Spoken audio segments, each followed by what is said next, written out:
Sleeping Beauty. This movie always astounds me in what a colossal epic and what a colossal mess it is, both at the same time. First, let's look at the good stuff. The artwork, for example, is a very different take for Disney. The backgrounds never look three-dimensional, but they're not supposed to. It's supposed to be very much like tapestry work, or like paintings you'd see in a medieval castle. It was a very different approach, and it looks very nice, though I guess at times it can be a little distracting for some viewers. I personally don't mind, though.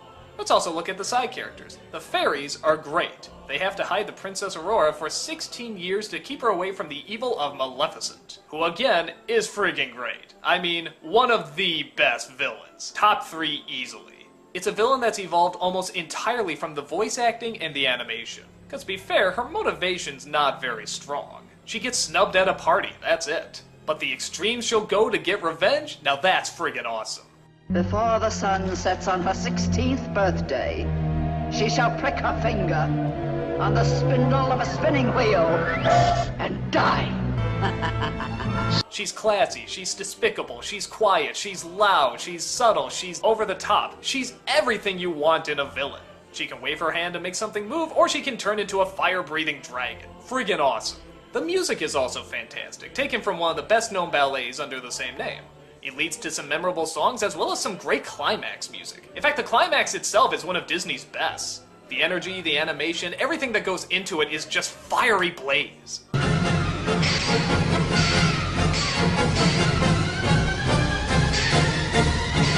It's always the best part of the movie every time I watch it. Now let's get to the stuff that doesn't work, like the main characters. Good God, are they boring. When I think of the stereotypical boring princess, this is who I think of. She does nothing, she has little to no character, she just sort of sings and looks pretty. I don't even think she's that pretty. But how about the prince? He's the dashing hero in the end. Surely he must be interesting, right? Actually, he's even more boring. Do you realize that the last line he says in this movie is "Goodbye, father," and that's about halfway through? After that, he doesn't get a line. He just runs around swinging his sword. That's it. At least she has an excuse. She's put to sleep for the second half. Him? God, couldn't we get a grunt or an oof or something?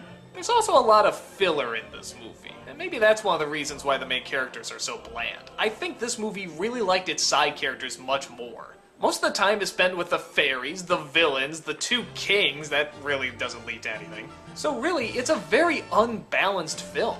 But again, I guess like most Disney films, the stuff that works well works really, really well. The villain is great, the fairies are great, the animation is great. That ending fight scene is just friggin' fantastic. So it's kind of hard to judge this movie, seeing how not only does it have some good things, but it has some of the best of any of the Disney films. But it goes beyond just typical visuals, it actually does have some very good characters, even if they are the side characters. For that, I think it holds up for several viewings. I did see this film quite a few times growing up, and I did like it every time. There's just several scenes I liked a lot more than others. But they are good scenes and they are good characters. So, from a storytelling point of view, the film probably doesn't work, but just from a selfish point of view, in terms of seeing something that you've never seen before or something that's done really, really well, there's a lot of things to enjoy.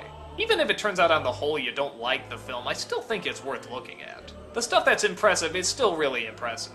I know I'm not done watching it, and I'm sure 1 or 2 more views are not far in my future.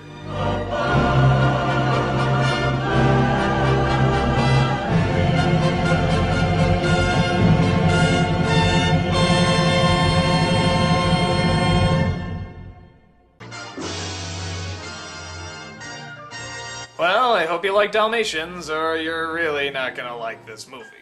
Well, okay, I shouldn't be that mean to it, but let's just be honest. It's a bunch of Dalmatians. They walk around, they look cute, they talk, they bark, they, I don't know, just do cutesy stuff. If you like that, you're gonna love this film. If not, it's a bit of a bore. I guess there are a few things that stand out about it, like the villain Cruella de Vil, which, ever since the live-action version, has become one of the most infamous villains of all time. And she is a lot of fun, it's just a great design. Sort of this weak, fragile woman under this gigantic, hairy, monstrous fur coat. She's both glamorous and hideous at the same time, and actually is a pretty cool design. And the character's a lot of fun too, constantly screaming, constantly yelling, but always trying to look fabulous while doing it. Her motivation is to get as many Dalmatian puppies as she can to make a bajillion fur coats. And once 15 puppies of our main characters get abducted, which somehow makes the front pages for some reason, the search is on to go and find them. The rest of the characters are not bad, they're just kind of phoned in. The husband and wife are a typical nice husband and wife. The side characters are typical sort of dopey side characters. I think the only one I ever really got into was the cat, because there was just this feeling he would never give up. I mean, yeah, he's constantly screaming, he's constantly running, but he's always sticking with the puppies. Look at that, they're about to bash their brains out, and he's still there trying to protect them. That's awesome, go kitty. I guess part of the joke of the movie is how seriously they're treating the dogs. Like, how the husband is just as paranoid about the birth of the puppies as, well, the dog is. Or how when the puppies are kidnapped, the maid goes out screaming into the streets and, like I said, it makes front page papers. I don't know, for me, I never found it that funny, so I guess it never got many laughs. I guess the climax is kind of fun. It is rare that you see a car chase in a Disney film, especially with Cruella behind the wheel.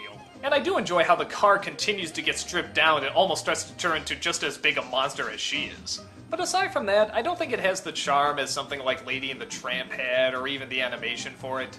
Although I guess it was sort of groundbreaking in that they were testing rotoscope and copying and so forth and how many puppies they could show. But I don't know if that makes it one of the better Disney films. If you're a dog fan or a Dalmatian fan, you'll probably like it fine, but if not, it's not horrible, it's just not that engaging. Take it for what it's worth, not one of my personal faves.